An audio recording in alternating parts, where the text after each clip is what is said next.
2026 अप्रैल में जो चीज़ें हमने बनाई हैं ये अब हम चलाएंगे। तमाम की तमाम वो हैं जिसका इससे पहले किसी ने एक्सपीरियंस नहीं किया हुआ है। ईरान काम कर रहा है जानवरों और परिंदों की शक्ल की मुख्तलिफ हथियार बनाने की। अब ईरान की फ़िज़ाओं में परिंदे नहीं बल्कि ड्रोन उड़ेंगे और ये ड्रोन ईरान की फ़िज़ाओं से निकलते हुए दीगर ममालिक में भी जाएंगे और पूरी सर्विलेंस करके वापस आएंगे।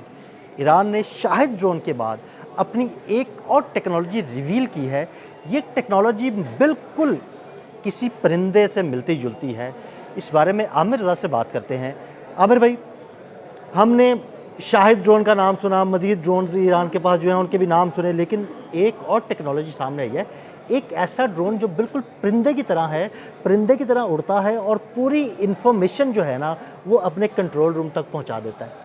देखिए, पहली बात तो यह है कि ईरान जो है उसने ईरान के जो पासदारानी इनकलाब के सरबराह हैं ब्रिगेडियर जनरल रज़ा, उन्होंने 2 दिन पहले ये बयान दिया था कि ये 2026 अप्रैल में जो चीज़ें हमने बनाई हैं ये अब हम चलाएंगे।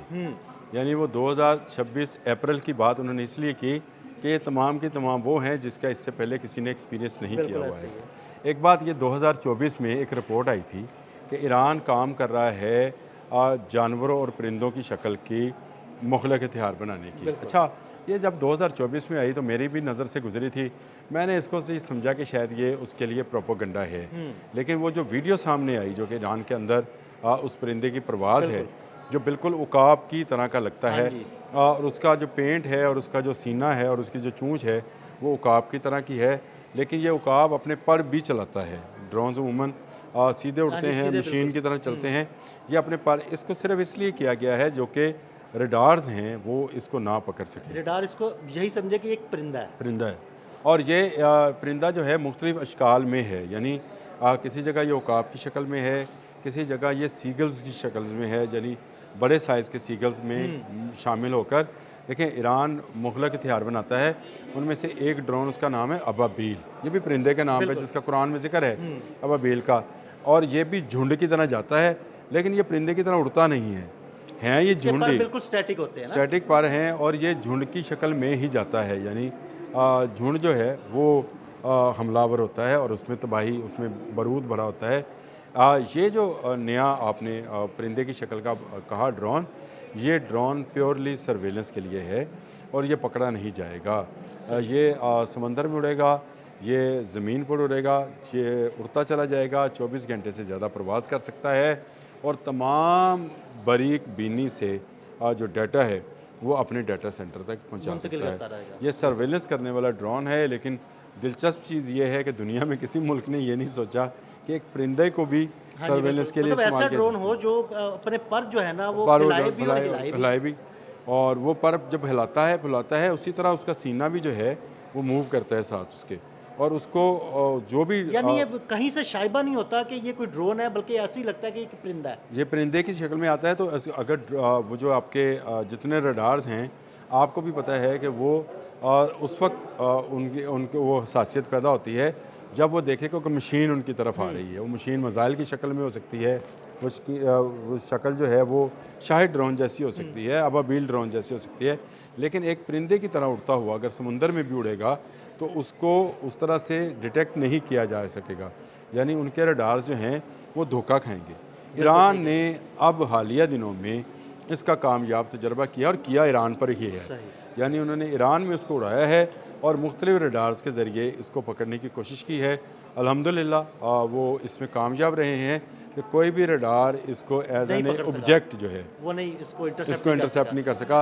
ये दूर से उड़ता हुआ कोई कौवा, कोई चील, कोई उकाब, कोई सीगल, कोई बगला, इस तरह का परिंदा लगता है और रडार भी इसको परिंदा समझकर इसको छोड़ रहा है। तो इसका मतलब ये है कि आने वाले दिनों में अभी तो ये सर्विलेंस के लिए इस्तेमाल हो रहा है, लेकिन अगर ये इसको वो टेक्नोलॉजी को आगे बढ़ाते हैं बिल्कुल इसमें वो बढ़ा जा सकता है, इसमें छोटे पैमाने पर रखते हैं, भरा जाता है, जैसे छोटे पैमाने पर भी रखा जा सकता है। तो इसको इसलिए भी इस्तेमाल किया जा सकता है। अभी ये फिल्मिंग और तस्वीरें जो हैं वो दे रहा है अपने कमांड सेंटर को, और ये कमांड एंड कंट्रोल सेंटर से ही इसको उड़ाया जाएगा। और मुख्तलिफ ममालिक में जैसे इराक़ है, कुवैत है, फिर मिडल ईस्ट है, सारा इसके अंदर जो है जितनी हाइडआउट्स हैं या जितनी छुपी हुई जगह हैं उनके मतलब मालूमात हासिल की जाएगी और सबसे बड़ी बात यह है इसको उड़ाया रात को जाता है। वाह ज़बरदस्त, ये तो और ये ज़बरदस्त दिन बात को, क्योंकि आप इंसानी आँख भी जो है वो देख लेती है, और ये इसके अंदर जितनी इन्होंने चीज़ें इंस्टॉल की हैं सारी की सारी नाइट विजनरी हैं। है। यानी यानी इसके ऐसे अंदर कैमराज सेंसर्स हैं, और ऐसे रडार सेंसर हैं, ऐसे कैमराज हैं जो सेंसर रात के वक्त भी जो है ना वो अच्छा रिजल्ट दे सकते अच्छा हैं। रिजल्ट देते हैं, और सेंसर्स और जो इसकी अपने रडार्स हैं वो सारे नाइट विजन्स हैं, कैमरा भी इसके नाइट विजन्स हैं। इससे एक फ़ायदा ये होगा कि रात के वक्त में रडार्स इसको पकड़ नहीं सकेगा, इंसानी आँख इसको देख नहीं सकेगी। एक ख़ास फासले तक इंसानी आँख जो है किसी चीज़ को पहचान सकती है।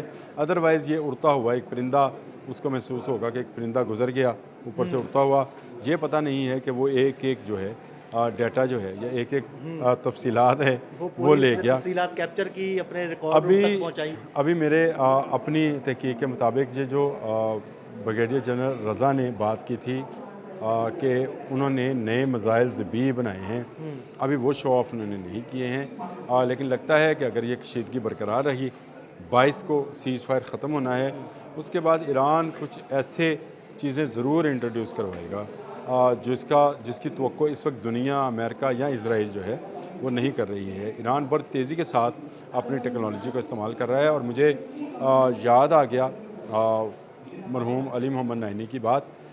शहीद जो थे उन्होंने ये कहा था कि अभी तो हम अपनी पुरानी टेक्नोलॉजीज़ आपको दिखा रहे हैं, नई टेक्नोलॉजी तो हम मंजरेआम पे नई नहीं लेके टेक्नोलॉजी आए। को मंजिल आम पे नहीं लेके आए। तो अभी ब्रिगेडियर जो रज़ा हैं, उन्होंने ब्रिगेडियर जनरल रज़ा हैं, उन्होंने ये कह दिया कि भाई 2026 के ही तैयार करदा चीज़ें आपकी तरफ आएंगी अगर आपने अपने हमले ना रोके या अपना सीज़ फायर को जो है वायलेशन ना रोकी। सीज़ फायर की वायलेशन अमेरिका मुसलसल किए जा रहा है, एक तरफ मुज़ाकरात की बात चल रही है, दूसरी तरफ वायलेशन की बात वो कर रहे हैं। तो इसका मतलब ये है कि किसी न किसी जगह पर आकर इस सारे काम को रोकना होगा। जब तक ये रोका नहीं जाएगा उस वक्त तक दुनिया में अमन नहीं आएगा। हाँ, ईरान इस मामले में हर आने वाले दिन के साथ एक नया सरप्राइज़ बॉक्स, हमने शुरू में ये बातें शुरू की थी, सरप्राइज बॉक्स की बात फिर हमने कहा था कि एक के बाद एक सरप्राइज़ बॉक्स खुलता चला जाएगा। सारे सरप्राइज़ बॉक्स के बाद आज एक नया सरप्राइज़ जो है, एक परिंदे की शक्ल का ड्रोन जो हवा में उड़ते हुए ना सिर्फ पर फैलाता है, सीना फुलाता है, और उड़ते हुए अगर आप वो कुछ बुलंदी से आपके ऊपर से गुजर जाए तो आपको यही गुमान होगा कि कोई बड़े साइज़ का परिंदा जो है वो आपके सर के ऊपर से गुजर गया, लेकिन वो तमाम डाटा और वो तमाम चीज़ें जो हैं वो अपने कंट्रोल सेंटर में पहुंचाता रहेगा। नई टेक्नोलॉजी है, अच्छा किया आपने इस पर बात कर ली ताकि लोगों में ये इन्फॉर्मेशन भी हो कि ईरान सोया हुआ नहीं है, उसकी नई टेक्नोलॉजी और नए सरप्राइज़ बॉक्सेस जो हैं अभी खुलना बाकी है। बहुत शुक्रिया आमिर भाई ने बड़ी तफसील के साथ इस ड्रोन के बारे में आपको बताया। मज़ीद अपडेट्स के लिए हमें फॉलो करते रहें। अदील अहमद और आमिर रज़ा को इजाज़त दीजिएगा। अल्लाह हाफ़िज़।